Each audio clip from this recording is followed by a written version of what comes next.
कर्तृभ्यो वंश ऋषिभ्यो नमो महद्भ्यः। सर्वोपप्लवरहित प्रज्ञानघन प्रत्यगर्थो ब्रह्मैवाहमस्मि। नारायणाखिलगुरो भगवन् नमस्ते शिवाय नमः। शिवलिंगाय नमः। तन्मे मनः शिव संकल्पमस्तु। सर्वे भवन्तु सुखिनः। नामापिते च मधुरं मधुरं स्वरूपं कर्मापिते च मधुरं मधुरा स्मृतिश्च। बुद्धिं प्रबोधय प्रभो मधुबोधशक्तिं विद्यां प्रयच्छ परमां परिभावयामि। कोमलं कूजयन् वेणुं श्यामलोऽयं कुमारकः वेदवेद्यं परं ब्रह्म भासतां हृदये मम। कूजन्तं राम रामेति मधुरं मधुराक्षरम् आरुह्य कविता शाखां वन्दे वाल्मीकिकोकिलं। निगमकल्पतरोर्गलितं फलं शुकमुखादमृतद्रवसंयुतं पिबत भागवतं रसमालयं। मुहुरहो रसिका भुवि भावुकाः कृणादपि सुनीचेन तरोरपि सहिष्णुना अमानिना मानदेन कीर्तनीय सदा हरि। नारायणाखिलगुरो भगवन् नमस्ते शिवाय नमः। शिवलिंगाय नमः। तन्मे मनः शिव संकल्पमस्तु। सर्वे भवन्तु सुखिनः। श्री राम जय जय राम। श्री राम जय जय राम। श्री राम जय जय राम। श्री राम जय जय राम। श्री राम जय जय राम। श्री राम जय जय राम। धर्म की जय हो। अधर्म का नाश हो। प्राणियों में सद्भावना हो। विश्व का कल्याण हो। गौ माता की जय हो। गोहत्या बंद हो। भारत अखंड हो। सर्वभूत हृदय धर्म सम्राट श्री स्वामी करपात्री जी महाराज की जय हो। श्री जगन्नाथ महाप्रभु की जय हो। श्री बलभद्र महाप्रभु की जय हो। श्री भगवती सुभद्रा देवी की जय हो। चक्र सुदर्शन महाभाग की जय हो। हर हर महादेव।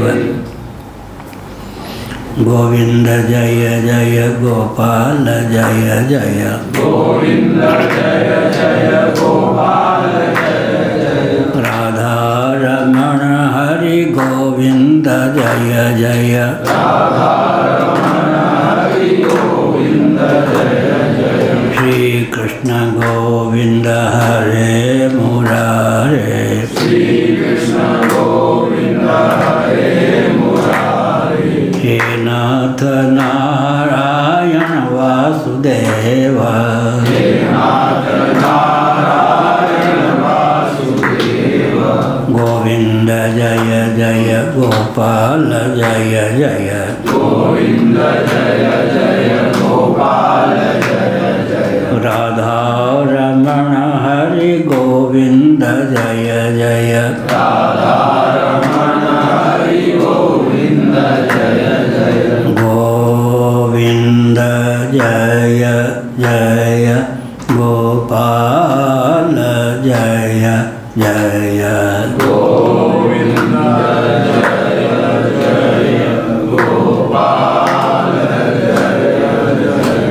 राधा रमण हरि गोविंद जय जय।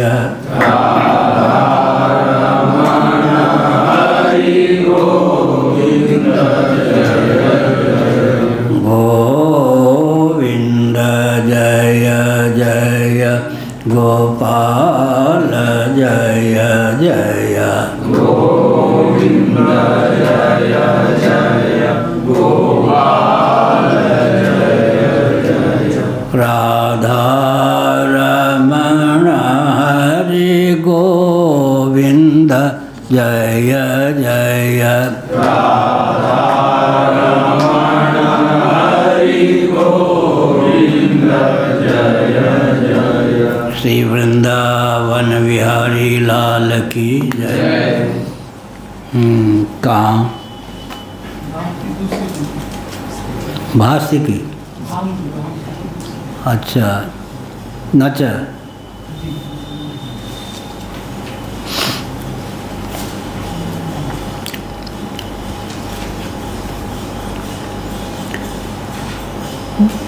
नारायण ब्रह्मसूत्र 2.1.36 भामती टीका पृष्ठ 616 पंक्ति दूसरी। न च रागद्वेषावन्तरेण कर्म।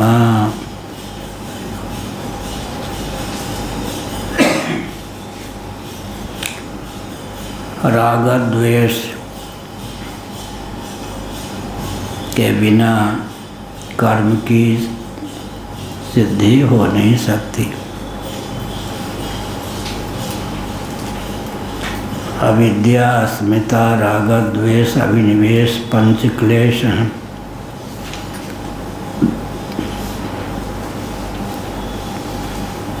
क्लेश में हेतु होने के कारण राग के मूल में अस्मिता है, अस्मिता के मूल में अविद्या है।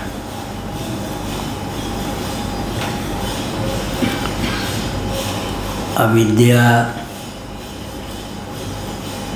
अस्मिता के द्वार से राग को उत्पन्न कर, द्वेष को उत्पन्न कर क्लेश में हेतु होती है,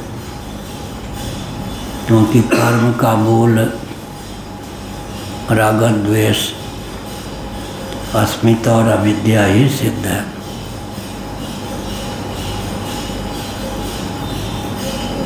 कर्म की वही स्वरूप ही चिन्ह है।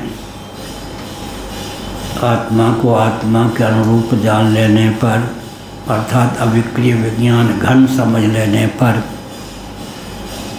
तत्वज्ञ के जीवन में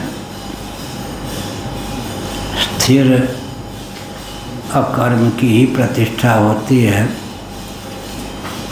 बाहर से कर्म अकर्म विकर्म पर लक्षित होने पर भी अंतर्निहित योग्यता के बल पर उनके कर्म अकर्म विकर्म भी अकर्म ही सिद्ध होते हैं। राग द्वेष के बिना कर्म संभव नहीं।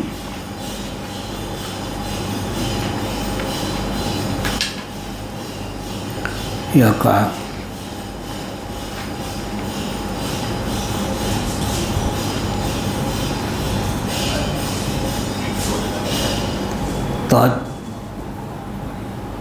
तो चाहते क्या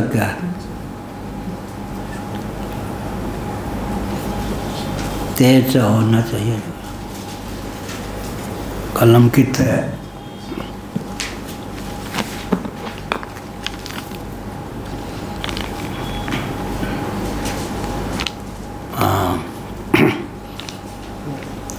तेज भोग सहितम वह मंत्रे न राग द्वेष नोच है तो और अच्छा है।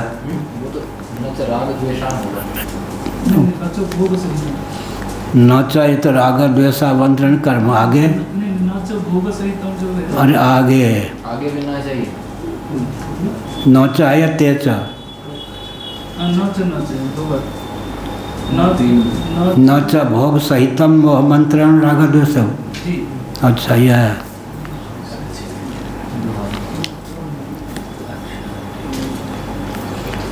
न च भोग सहितम वह मंत्रेण राग द्वेष।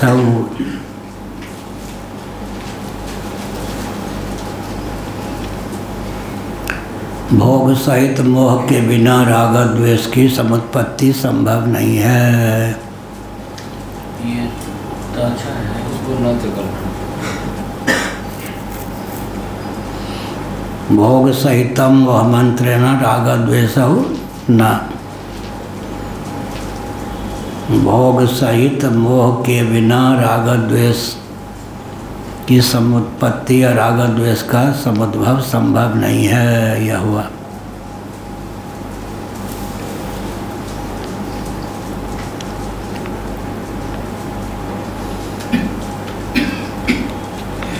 न च पूर्व शरीर मंत्रेण मोहादि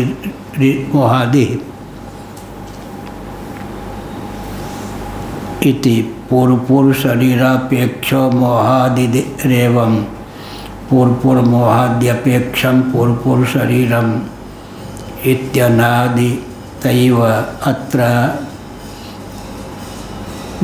यही ना भगवती चित्तमनाकुलयन्ति।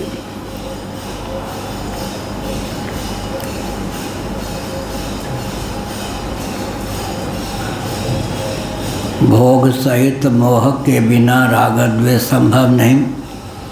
न च पूर्व शरीर मंत्रेण मोहादि ही, और पूर्व शरीर के बिना मोहादि की समुत्पत्ति संभव नहीं। इस प्रकार जीव को सर्वप्रथम देहेंद्रिय प्राणांतःकरण से युक्त जीवन कब प्राप्त हुआ? इस प्रश्न का उत्तर यही है कि सृष्टि अनादि है। जन्म के मूल में कर्म, कर्म के मूल में जन्म, अनादिकाल से यह क्रम चल रहा है।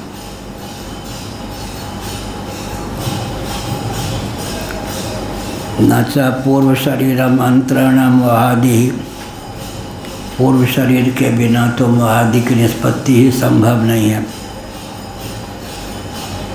पूर्व शरीरापेक्षो मोहादिरेवं पूर्व मोहाद्यपेक्षम पूर्व शरीरम, पूर्व शरीर की अपेक्षा से मोह राग द्वेषादि की सिद्धि होती है। पूर्व मोहादि की अपेक्षा से पूर्व शरीर की निष्पत्ति होती है। क्या हुआ?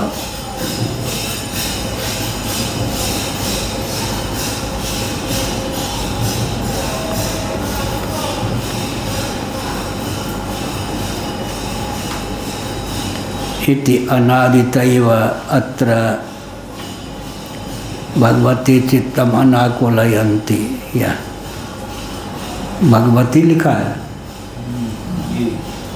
अच्छा।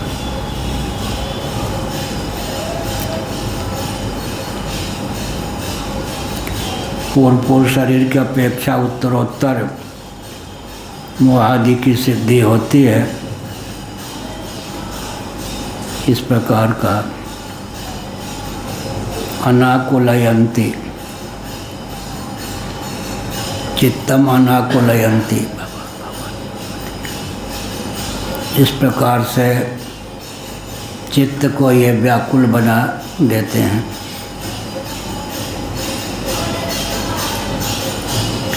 बौद्ध सम्मत जो ये 12 पदार्थ हैं जिनका उल्लेख किया गया है,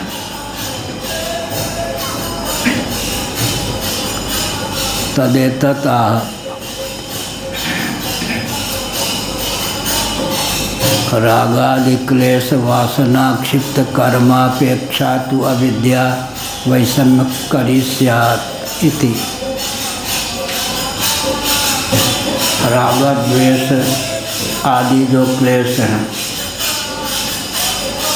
अविद्या के बाद अस्मिता के राग द्वेष अभिनिवेश, इनकी वासना के वशीभूत होने पर आक्षिप्त का कर्म की सिद्धि होती है। फिर अविद्या जो है वैषम्यकरी स्यात्, विषमता में हेतु होती है। सीधे आत्मतत्व विषमता में हेतु नहीं है, उसकी शक्ति माया या अविद्या भी विषमता में हेतु नहीं। अविद्या भी आत्म चैतन्य से अधिष्ठित अविद्या भी या माया भी या प्रकृति भी या प्रधान भी राग द्वेष के द्वार से ही कर्म में हेतु होकर निबंधक सिद्ध हैं, यह अभिप्राय।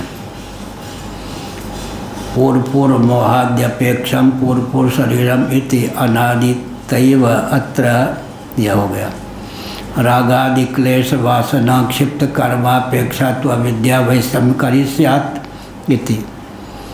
रागादि कह दिया तो द्वेष अभिनिवेश क्लेश के वासना से अक्षिप्त होकर कर्म की अपेक्षा से जो अविद्या है वो विषमता में हेतु सिद्ध होती है, सीधे आत्म तत्व वैषम्य में हेतु नहीं। उसके समाश्रित माया या अविद्या भी वैषम्य में हेतु नहीं। अविद्या भी राग द्वेष तन्निमित्त कर्म के योग से ही विविध विचित्रताओं से संवेद सृष्टि की समुत्पत्ति में हेतु है, यह अभिप्राय हुआ।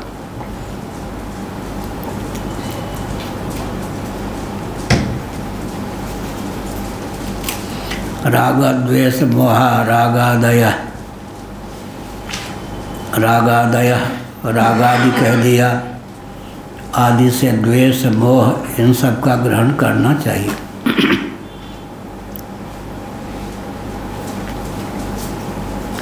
राग द्वेष मोह माने रागादय तो एव ही पुरुषम संसार दुखम अनुभाव विक्लेशयन्ति। ते एव वही वे ही पुरुष को माने जीव को आत्मा को संसार सुलभ जो दुख है उसके अनुभव कराने में हेतु हैं,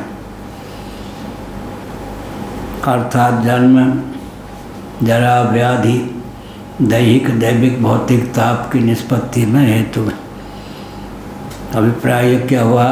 अविद्या फिर अस्मिता फिर राग द्वेष अभिनिवेश इनके वशीभूत होकर ही जीव संस्कृति चक्र को प्राप्त करता है। आत्मा भी हो अविद्या भी हो, लेकिन नीचे के राग द्वेष अभिनिवेश न हो तब भी विचित्रता संवेद सृष्टि की समुत्पत्ति संभव नहीं और जीवों को दुख की प्राप्ति संभव नहीं।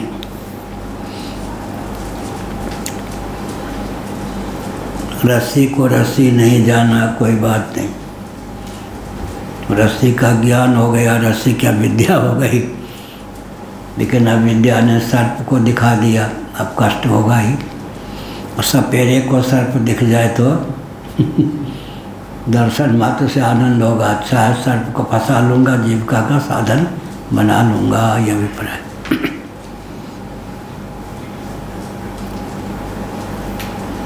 त्यागव गाव उपेक्षणीय अहिहाटक तृण की नाई। पिछले दिन हमने कहा तुलसीदास जी का विनय पत्रिका में वचन है,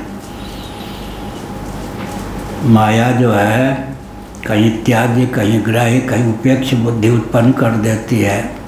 उदाहरण के लिए अहिहाटक तृण की नाई, अहि मन सर्प के प्रति त्याज्य बुद्धि हो जाती है, डरता है व्यक्ति काट न ले। गाहव हाटक, कोई देख तो नहीं रहा है, सोना है गिरा हुआ, चोर तो नहीं गिना जाऊंगा, पकड़ लो जेब में रख लो। उपेक्षा तिनका है, क्या करें, उपेक्षा कर दे। यह त्यागव गाहव उपेक्षणी अहिहाटक तृण की नाही। माया क्या करती है, कहीं त्याज्य बुद्धि कहीं ग्राह्य बुद्धि कहीं उपेक्ष बुद्धि उत्पन्न कर जीव को फांस लेती है। इस प्रकार से पूर्व अविद्या अस्मिता राग द्वेष अभिनिवेश उत्तर शरीर में हेतु हो जाते हैं, फिर उत्तर शरीर में हेतु हो जाते हैं। इस प्रकार जन्म और कर्म की परंपरा अनादिकाल से है और जब तक व्यक्ति को अपने स्वरूप का यथावत ज्ञान नहीं होता तब तक उस जीव के लिए जन्म कर्म की परंपरा चलती रहती है। जो अपने स्वरूप को अविद्या काम कर्म के वशीभूत न समझकर सच्चिदानंद स्वरूप भगवद रूप समझ लेता है, द्वैत बुद्धि तत्वबोध के प्रभाव से जिसकी विगलित हो जाती है, उसके लिए संसार निवृत्त हो गया। अकृतार्थों के लिए फिर संसार बना ही रहता है। इस प्रकार से अविद्या राग द्वेष आदि क्लेशों के माध्यम से ही, द्वार से ही विषमता में हेतु है, साक्षात नहीं। साक्षात आत्मा भी विषमता में हेतु नहीं, साक्षात अविद्या भी विषमता में हेतु नहीं। राग द्वेष और मोह पूर्वक विवक्षावसात अभिनिवेश को भी मोह कह सकते हैं। या अभिस्वंग नित्यम च समुचित तत्व, अभिस्वंग शब्द का प्रयोग हुआ गीता। अनभिस्वंग का भगवान ने अभिस्वंग का प्रतिषेध किया। ममतास्पद में अहमता का चिपक जाना क्या है? अभिस्वंग। ममतास्पद में अहमता का चिपक जाना अभिस्वंग। पुत्र के बीमार होने से लगा कि मैं ही बीमार हो गया, पत्नी के बीमार होने से लगा मैं ही बीमार हो गया। ममतास्पद में अहमता चिपकी नहीं कि उसी का नाम अभिस्वंग हो जाता है। अनभिस्वंग शब्द का प्रयोग किया तो अभिस्वंग का अर्थ नहीं मालूम पड़ेगा, तो निषेध परक अनभिस्वंग का अर्थ कैसे लगेगा? राग द्वेष मोह, मोहा रागादय। रागादय में जो भगवान शंकराचार्य ने आदय कहा, भामतीकार ने कह दिया कि द्वेष मोह का ग्रहण करना चाहिए।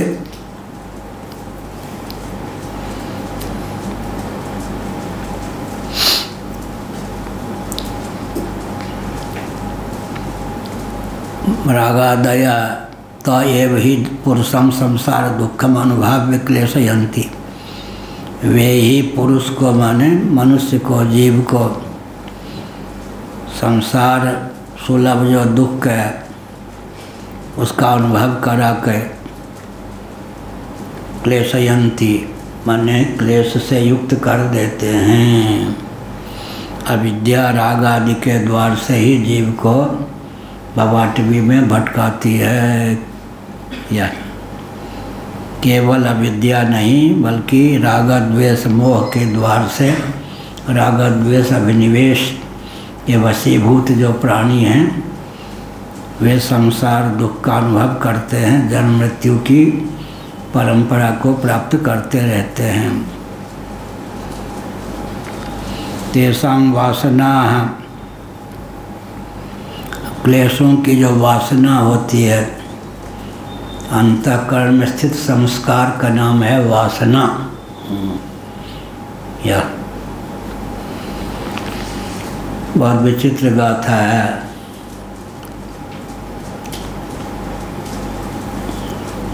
केवल स्थिति से काम नहीं चलता, बुद्धि विवेक भी चाहिए।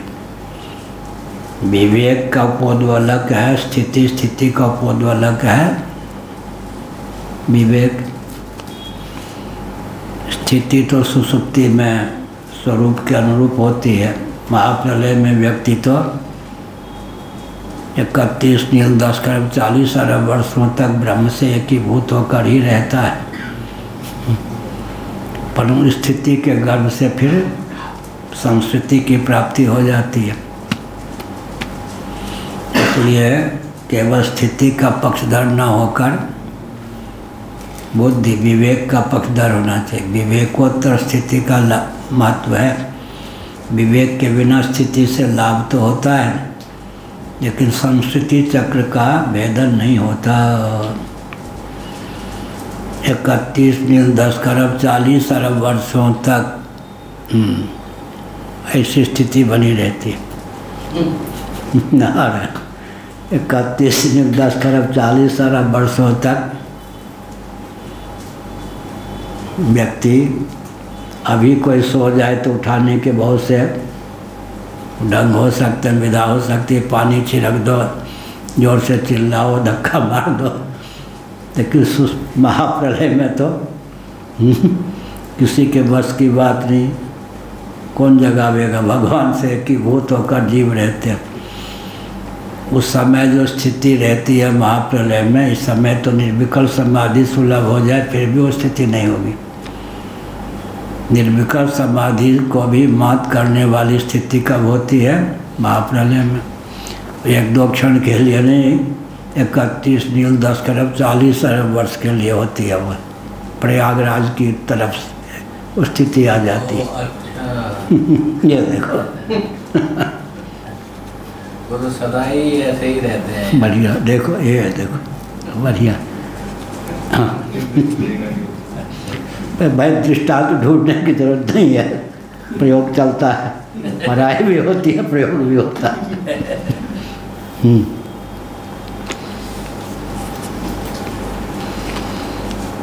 क्या कहा? क्लेशा रागादि क्लेश वासना क्षिप्त। रागादि क्लेश जो हैं इनकी वासना से आक्षिप्त कर्मापेक्षा, कर्म की अपेक्षा से अविद्या वैषम्यकारी होती है। कितनी बढ़िया पंक्ति। रागादि क्लेश हैं, उनकी वासना माने संस्कार। संस्कार का आश्रय कौन होगा? अंतःकरण। उससे आक्षिप्त, उसी के वशीभूत होकर कर्म की अपेक्षा होती है, अर्थात कर्म की सिद्धि होती है। तब जाकर राग द्वेष अभिनिवेश की घाटी पार करके सुलभ जो कर्म, उनके द्वार से अविद्या वैषम्यकारी होती है, विषमता को जन्म देने में समर्थ होती है। सीधे आत्म तत्व भी वैषम्य में हेतु नहीं है, सीधे अविद्या भी वैषम्य में हेतु नहीं है, बल्कि आत्मा की शक्ति माया या विद्या प्रधान अव्यक्त जो भी कहें, वो फिर राग द्वेष और मोह के वशीभूत होकर अभिनिवेश के वशीभूत करके जीव को कष्ट देती है। अर्थात प्रपंच की विषमता में हेतु, जन्म मृत्यु के प्रवाह में हेतु के लिए क्या है? अविद्या को भी राग द्वेष और मोह की घाटी पार करनी पड़ती है। अर्थात अविद्या राग द्वेष और मोह के माध्यम से ही इस प्रकार विषमता में हेतु सिद्ध होती है।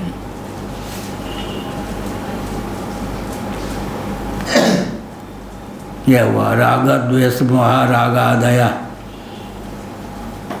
ते एव ही पुरुषम संसार दुखम अनुभाव्य। वे ही पुरुष को माने जीव को, पुरुष माने मनुष्य, पुरुष माने जीव प्राणी, संसार दुख का अनुभव कराकर क्लेशयंती क्लेशित करते हैं, अर्थात कष्ट देने में समर्थ हैं। सीधी अविद्या नहीं, राग द्वेष के द्वार से, अभिनिवेश के द्वार से, मोह के द्वार से अविद्या प्राणियों को क्लेश देती है, सीधी नहीं। सीधी क्या देगी? द्वार से। क्लेशा तेषां वासना, उनकी वासना माने संस्कार। संस्कार कितना विचित्र होता है।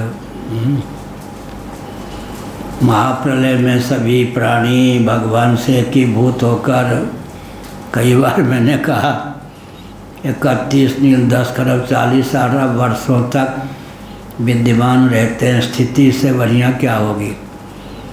लेकिन यथा पूर्व कल्पयत, अकृतार्थ प्राणी फिर भी अपनी वासना की प्रगल्भता से देहेंद्रिय प्राणांतःकरण से युक्त हो जाते हैं। इस समय किसी की मौत हो तो देह का वियोग हो जाएगा, लेकिन इंद्रिय अंतःकरण प्राण तो उसके साथ ही जाएंगे। लेकिन महाप्रलय में तो देह नहीं, इंद्रिय नहीं, प्राण नहीं, अंतःकरण नहीं। हम न तुम दफ्तर गुम, भगवत भावापन्न भगवान से एकीभूत होकर ही व्यक्ति शेष रहता है। 1-2 दिन के लिए नहीं, 31 नील 10 खरब 40 अरब वर्षों के लिए। स्थिति को दृष्टि की अपेक्षा है और दृष्टि को स्थिति की अपेक्षा है। अब जिसके जीवन में दृष्टि और स्थिति दोनों ही है, बस जीवन मुक्त है, उसे जीवन मुक्ति का विलक्षण आनंद सुलभ होता है। दृष्टि न होने के कारण स्थिति की पराकाष्ठा जो महाप्रलय में है वो भी टूट जाती है। और दृष्टि तो प्राप्त है लेकिन स्थिति नहीं है, तो जीवन मुक्ति का विलक्षण आनंद नहीं प्राप्त होता। वैराग्य, बोध और उपरति तीनों की चरम सीमा हो तब जीवन मुक्ति के विलक्षण आनंद की अनुभूति होती है। प्रायण सह वर्तन्ते व्युज्यन्ते क्वचित क्वचित पंचदशीकार ने लिखा। वैराग्य, बोध और उपरति प्रायण सह वर्तन्ते व्युज्यन्ते क्वचित क्वचित, कहीं कहीं संस्कार के कारण, पूर्व कर्म की वासना के कारण किसी में वैराग्य तो होता है, उपरति नहीं होती, किसी में बोध तो होता है, वैराग्य और उपरति उतने चरम सीमा पर नहीं है। लेकिन बोध हो गया, वैराग्य के बिना तो नहीं होगा, उपरति के बिना नहीं। चरम सीमा पर उपरति और विरक्ति न भी हो तो देहपात, देह त्याग के बाद विदेह केवल की प्राप्ति तो हो ही जाएगी। सृष्टि काल में यहाँ पर महाप्रलय का जो योग पूरा होता है, उसके बाद जब सृष्टि होती है तो गीता में 7वें अध्याय की जो शैली भगवान ने कहा, परा अपरा दोनों प्रकृतियों को सब भूतों की योनि कहा। तो सब भूतों की योनि में परा प्रकृति जीव को लिया, उसका तात्पर्य जीव भूतम महाबाहो परे आगे वो अभुक्त कर्म उनके शेष हैं, उसको निमित्त बना करके है इसलिए कहा, या और कोई दूसरा तात्पर्य भी है? दोनों को योनि कहा, परा अपरा प्रकृति दोनों ही सर्वभूतों की योनि कहा। किसकी योनि है? सब भूतों की। मम योनिर्महद् ब्रह्म भी तो कहा। यहाँ क्या तात्पर्य?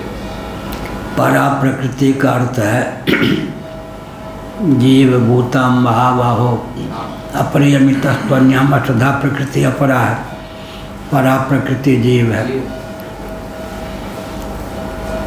फिर षोडश विकृति है, षोडश विकृति अष्टधा प्रकृति कितने हो गए? 24। परा प्रकृति में जीव में जो भेद है वो अंतःकरण सापेक्ष है, उपाधि के भेद से भेद है। अगर वस्तु में औपाधिक भेद की सिद्धि होती हो तो वास्तव भेद मानने की आवश्यकता नहीं। शंकराचार्य ने लिखा कि घट मठ आदि के भेद से घटाकाश मठाकादि में भेद सिद्ध होता है, आकाश ही को क्यों अनेक बने? तो आत्म तत्व को एक ही माने, औपाधिक भेद से आत्मा में भेद की प्रसक्ति है। तो इस प्रकार से है। प्रश्न क्या आपका है?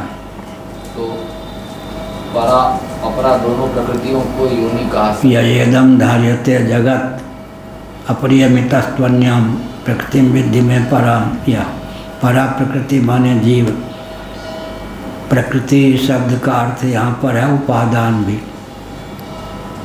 और प्रकृति का अर्थ होता है पुरुष के अधीन, पुरुष की शक्ति भी। अपरा और परा दोनों प्रकृतियों के द्वार से जगत की रचना में करता हूँ। अपरियमितस्त्वन्याम प्रकृति विद्धि में पराम, अष्टधा प्रकृति षोडश विकृति से अतीत जो परा प्रकृति है वो जीव है।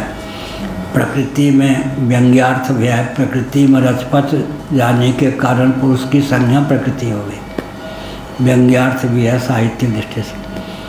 प्रकृति में जैसे स्त्रैण व्यक्ति होता है, स्त्री लंपट का नाम है स्त्रैण। स्त्री उतना खतरनाक नहीं होती जितना कि स्त्रैण होता है, स्त्री लंपट व्यक्ति होता है। ऐसे व्यंग्यार्थ भी लिया है टीकाकारों ने। प्रकृति में समासक्त जो पुरुष हो गया उसका नाम भी प्रकृति है, परा प्रकृति। अब प्रकृति और पुरुष, इदम शरीरम कौन्तेय क्षेत्रमित्यभिधीयते एतद्यो वेति तम प्राहु क्षेत्रगीत तद्विदा। आगे क्षेत्र का क्षेत्रफल क्या बताया? अष्टधा प्रकृति षोडश विकृति महाभूता निहंकारो बुद्धिरव्यक्तमेव च इंद्रियान दशैकम च पंचचेंद्रिय गोचरा। अष्टधा प्रकृति और षोडश विकृति, लेकिन क्षेत्र को आगे कहाँ ले गए भगवान? मूल प्रकृति को ही मूल क्षेत्र मान लिया, मूल क्षेत्र। और क्षेत्रज्ञ को कह दिया पुरुष। प्रकृति पुरुषं चैव विध्यनादि भावपि। षोडश विकृति, अष्टधा प्रकृति, इन सब को एक ही में रख लिया, मूल प्रकृति। और क्षेत्रज्ञ का नाम हो गया पुरुष। प्रकृति पुरुषं चैव विध्यनादि भावपि, जिसको पहले क्षेत्रज्ञ कहा, क्षेत्र का नाम ही हो गया प्रकृति और क्षेत्रज्ञ का नाम ही हो गया पुरुष।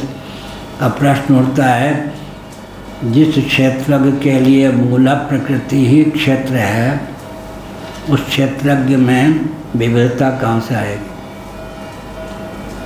क्या जिस क्षेत्रज्ञ के लिए मूल प्रकृति ही क्षेत्र है, जिसकी दृष्टि में, उस क्षेत्रज्ञ रूप पुरुष में विविधता कहाँ से आएगी? इसीलिए उपद्रष्टानुमंता च भर्ता भोक्ता महेश्वरा परमात्मेति चाप्युक्तो देहेस्मिन् पुरुषः परः। एक चश्मा वाले, एक बिना चश्मा वाले, बीच में दो व्यक्ति हैं ना, देख लीजिए, ठीक है। एक प्रयाग, एक पुरी, पकारा द्वय।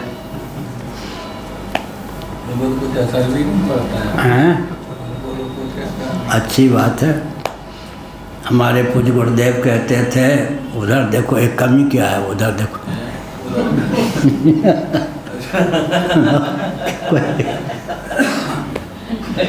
हमारे पूज्य गुरुदेव कहते थे, दवा लेने से, इंजेक्शन लेने से भी नींद ना आवे, कथा में नींद आ जाए तो कथा का महत्व उससे ज़्यादा हुआ ही। तो फिर 13वें अध्याय की शैली में ही यहाँ परा प्रकृति का अर्थ एक जीववाद की दृष्टि से ईश्वर ही करें। यहाँ इसीलिए कहा न, उपद्रष्टानुमंता च भर्ता भोक्ता महेश्वर परमात्मेति चाप्युक्तो देहेस्मिन् पुरुषः परः। तत्पद के वाच्यार्थ का भी वर्णन है। उपद्रष्टा अनुमंता औपाधिक हो गए, भर्ता भोक्ता महेश्वर, और परमात्मा फिर निरुपाधिक।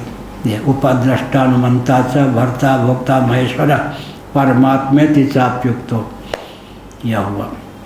देहेस्मिन् पुरुषः परः, यह पुरुषः परः भी कह दिया ना।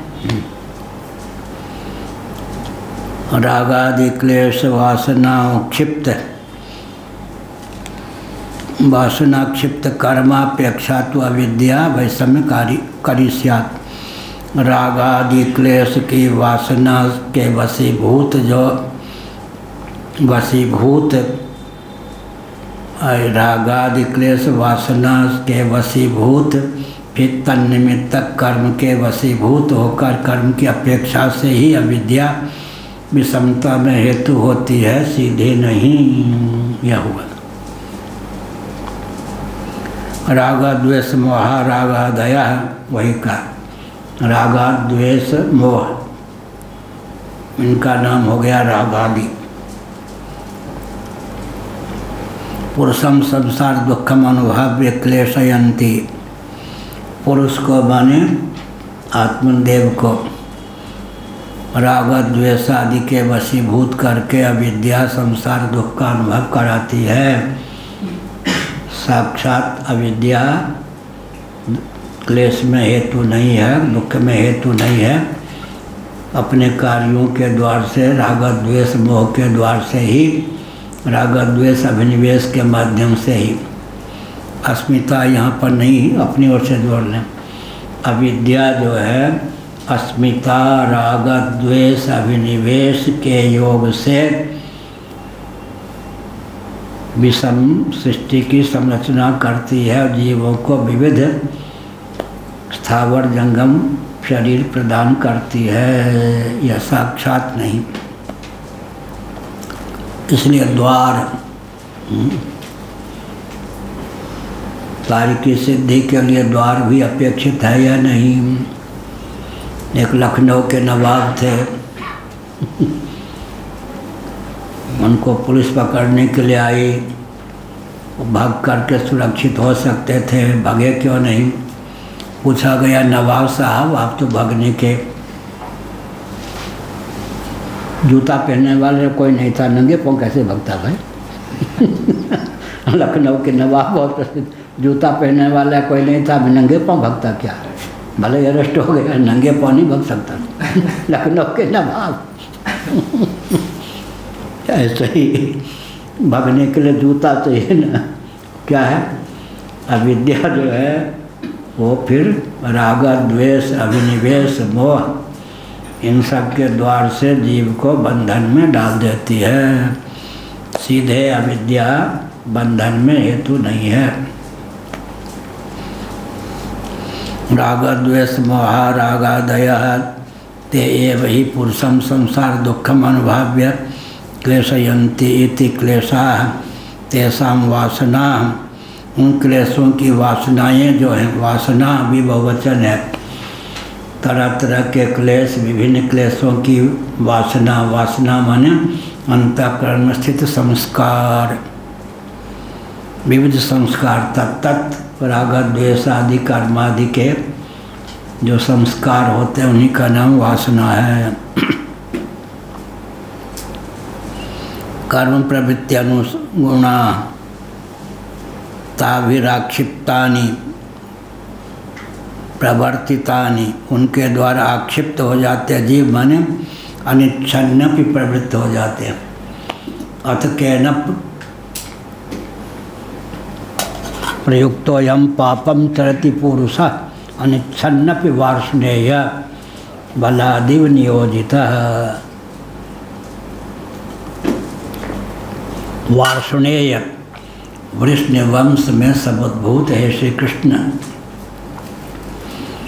अथ केन प्रयुक्तोऽयं, अनिच्छन्नपि न चाहने पर भी यह जो पुरुष है, जीव है, इसके द्वारा प्रवृत्त होकर, प्रेरित होकर, न चाहता हुआ भी पाप कर लेता है। अथ केन प्रयुक्तोऽयं पापं चरति पुरुषः अनिच्छन्नपि वार्ष्णेय बलादिव नियोजित, बलात् एव, न चाहता हुआ भी कर ही ले। भगवान ने क्या कहा? काम ऐसा, क्रोध ऐसा, रजोगुण समुद्भव। यह काम, यह क्रोध, कामात् क्रोधो विजायते के अर्थ में, और यह काम ऐसा, क्रोध ऐसा में अंतर क्या होगा?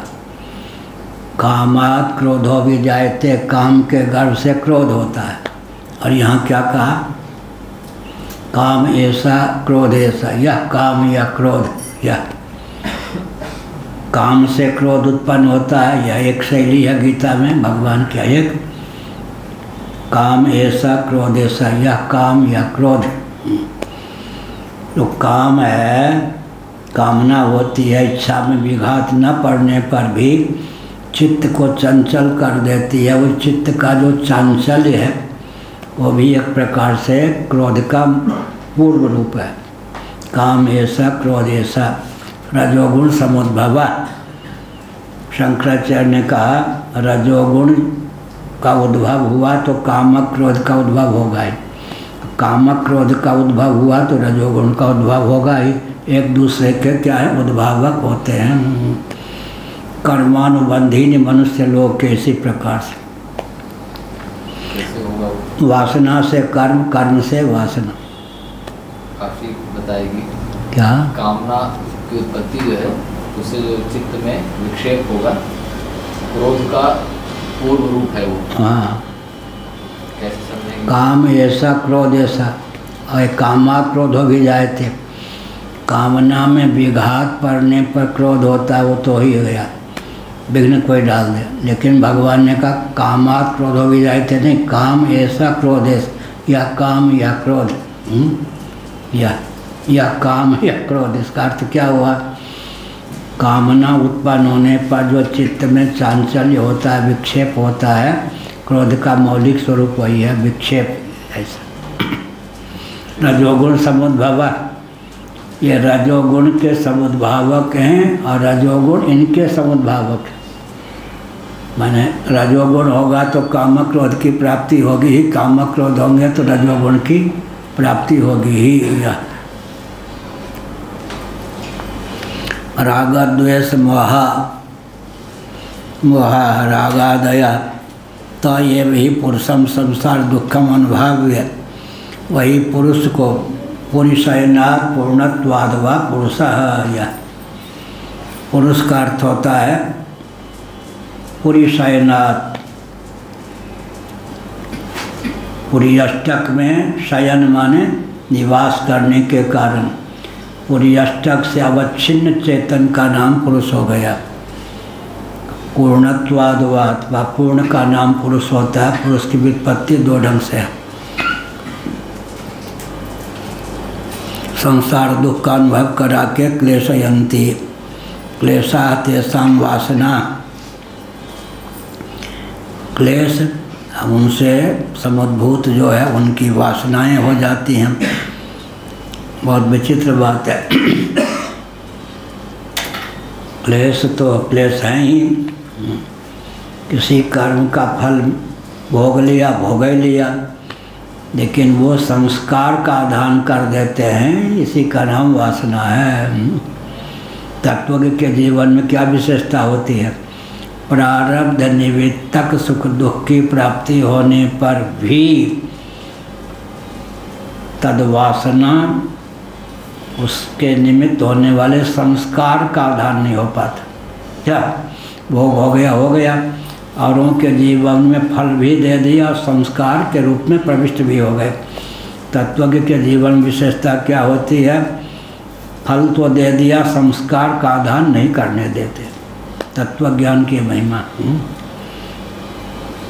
प्रारब्ध जो है शुभाशुभ कर्म अपना सुख दुख रूप फल तो दे देंगे, लेकिन पुनः पाप पुण्य करने के लिए अनुकूल वासना या संस्कार का आधान नहीं कर सकेंगे।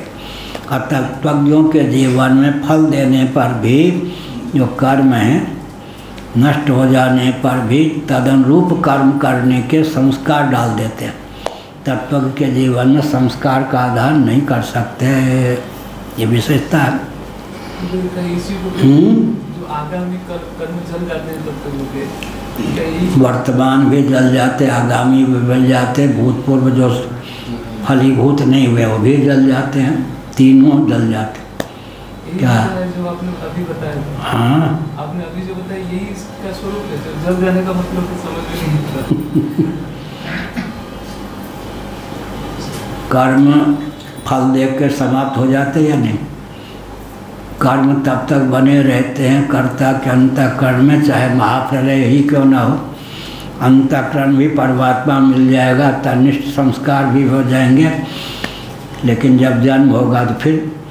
लेकिन तत्वज्ञ के जीवन में शुभाशुभ जो कर्म है पूर्व, वो फल दे करके शुभाशुभ कर्म करने योग्य संस्कार का आधान नहीं कर सकते।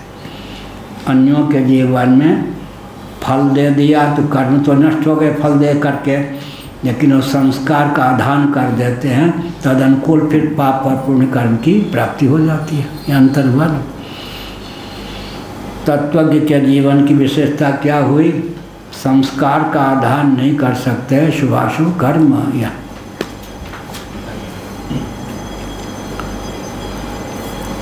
क्या हुआ भृगु जी का?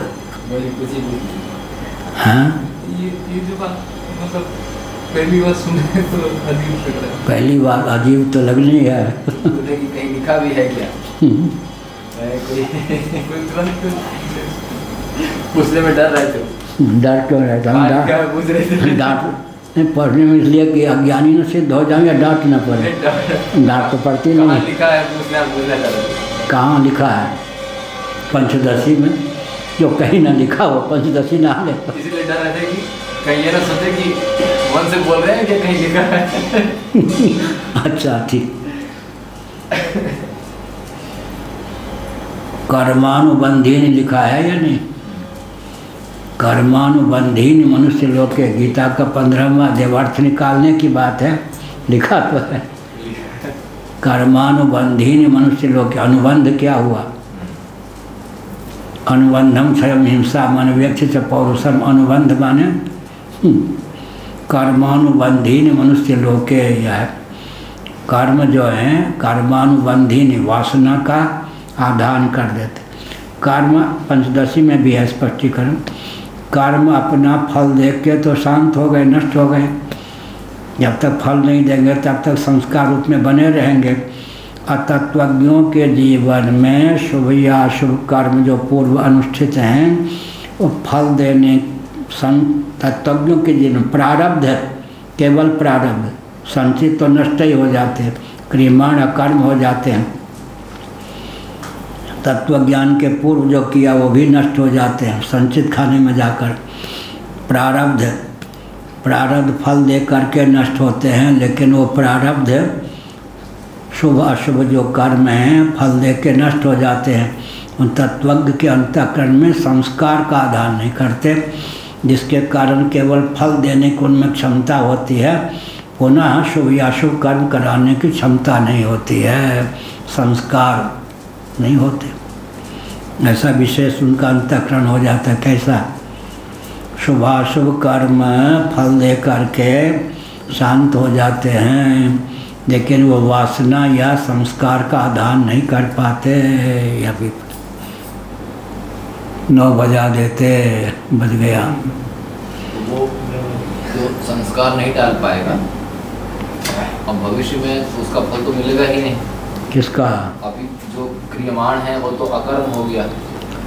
3 दिया ना, तत्वज्ञान के पूर्व वर्तमान आगामी। शंकराचार्य ने कहा था ना, अर्थ के पूर्व भी वर्तमान भी आगामी भी। तो वर्तमान वाला, वर्तमान में तो ज्ञान के समय जो हो रहा है, ज्ञान के पूर्व जो हुआ और ज्ञान के बाद जो होगा वो तो कर्म। और संचित वही केवल प्रारब्ध जो फल देने के लिए उन्मुख हो गए हैं, वो भी संस्कार का आदान नहीं कर सकते। जिन शुभाशुभ कर्मों के फलस्वरूप तत्व को सुख दुख प्राप्त होता है, वे शुभाशुभ कर्म भी संस्कार नहीं दे सकते, कर्म फल दे करके नष्ट हो जाते हैं। लेकिन जो तत्वज्ञ होते हैं उनके हृदय में शुभाशुभ कर्म करने के संस्कार छोड़ जाते हैं। शुभाशुभ कर्म के संस्कार नहीं होते। तत्व की विशेषता यह है कि उनके जीवन में क्या शुभाशुभ कर्म फल देकर तो शांत हो जाते हैं, लेकिन पुनः शुभाशुभ कर्म करने में उनकी प्रवृत्ति नहीं हो सकती, क्योंकि वो संस्कार के आधायक नहीं हो सकते। और तत्व ज्ञान ने जो कहा, पूर्व को संचित कहा, बाद ज्ञानोत्तर तो अकर्म हो ही गया। तत्व ज्ञान के समय का जो कर्म है वो क्या मानेंगे? श्रवण मनन निधिध्यासन, बार बार अभ्यास, स्वयं स्मृति वृत्ति अखंडा, ये कह सकते हैं। ज्ञान समकाल में ये भी हुआ, आगे हो गया। पार्वती पतये लेकिन ज्ञान भी कर्म है या नहीं? ब्रह्म कर्म क्या है? ज्ञान विज्ञान है या नहीं? ब्रह्म कर्म स्वभाव। हाँ, कोई कहे कि कर्म अलग ज्ञान अलग, कहना बात तो सच्ची है, लेकिन ज्ञान भी कर्म है। कहेगा कैसे पागल हो, कहीं लिखा है क्या? कहिए गीता में लिखा है, भगवान ने कहा ब्रह्म कर्म स्वभावजम ज्ञान विज्ञान मास्तिक्यम। भगवान की चतुराई देखो, वहाँ ज्ञान को भी कर्म सिद्ध कर दिया, विज्ञान को भी कर्म सिद्ध कर दिया। विशेषता हुई है नहीं? कर्म अलग चीज़ है, ज्ञान अलग चीज़ है, स्पष्ट ही है। अविद्या अलग चीज़ है, विद्या अलग चीज़ है। लेकिन भगवान ने क्या चतुराई की? ब्रह्म कर्म स्वभावजम, ब्राह्मणों के स्वभावज कर्म है ज्ञान और विज्ञान। ज्ञान विज्ञान मास्तिक्यम, ब्रह्म कर्म स्वभावजम। तो ज्ञान विज्ञान को भी कर्म भगवान ने सिद्ध कर दिया या नहीं? कोई अगर कहे कर्म अलग है ज्ञान अलग है, कहें ज्ञान भी कर्म ही है। अरे पागल हो गए हो? पागल तो नहीं हूँ, ठीक है बोल रहा हूँ। कहाँ लिखा है? ज्ञान ब्रह्म कर्म स्वभावजम ज्ञान विज्ञान वास्तिक्यम। भगवान ने ज्ञान को भी विज्ञान को भी ज्ञान विज्ञान दोनों को त्याग कर दिया, कर्म कह दिया। और सत्य सनातन धर्म की जय हो।